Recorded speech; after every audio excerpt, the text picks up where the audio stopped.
Since the start of his second term, President Trump has signed a slew of executive orders aiming to transform the U.S. government, and many have been blocked in federal courts, leaving some critics to wonder if his orders are even legal and if the country right now may be headed for a constitutional crisis.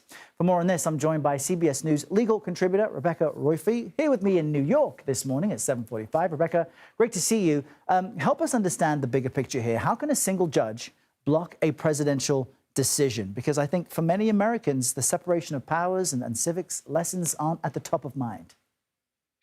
Good morning, Errol. Thanks for having me on. Yeah, so we have three co-equal branches, and traditionally they each have delineated responsibilities. The judicial branch interprets the law, and the executive branch enforces the law. So normally what you have is when a court says this is what the law is, the executive tends to follow that more or less. And what we've been seeing recently gives some cause for concern that the executive branch is going to kind of blow past what the judges are saying the law is and do what it wants anyway. And, that can create a constitutional crisis because, not that there's a particular definition of constitutional crisis, but what happens then is somewhat up in the air because the court doesn't really have a way of enforcing its orders. This is generally just something that the executive has tended to comply with in the past. And Rebecca, you know this better than anyone, that there's always been this tension in government between an ever-expanding executive branch with greater powers and a judicial and a congressional branch trying to limit and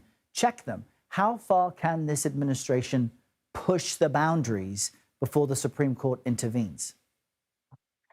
Well, all of these court orders will be appealed. And, I think it would be quite something if the executive were to ignore the Supreme Court's interpretation of these laws and whether, there's still a question of whether it's exactly ignoring the court orders or sort of slow walking its compliance. And the difference between those two things is quite significant because ignoring court orders is a step toward autocracy. I mean, if the administration is dead set on doing whatever it wants without regard to what Congress and the judicial branch say, then we've lost our checks and balances and essentially lost the bulwark to democracy. But I think that's getting ahead of ourselves a little bit here. What we want to look for is how much is this executive just simply pushing the boundaries and how much is it jumping over the boundaries. And we should be clear, President Trump has said, even yesterday, that he will abide by court rulings, but still some of the executive orders and actions he's taken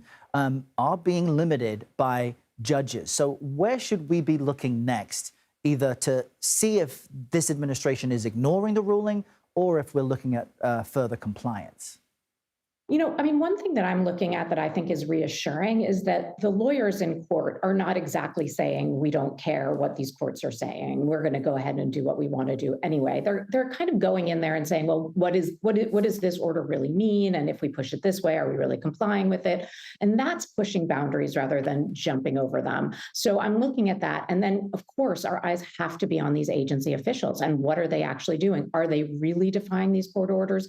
Or are they sort of just pushing what the meaning of the court order is and kind of vying with the court for some power? Because then the court can come back and say, look, no, look, this is what we really meant. And as long as they're going to comply with that at the end of the day, then we haven't gotten over into a world in which we're essentially in the unknown, where the executive branch is behaving in a lawless way. Yeah, a good reality check from you. Rebecca Roiphe, appreciate you joining us this morning. Thanks. Oh, thank you so much, Errol.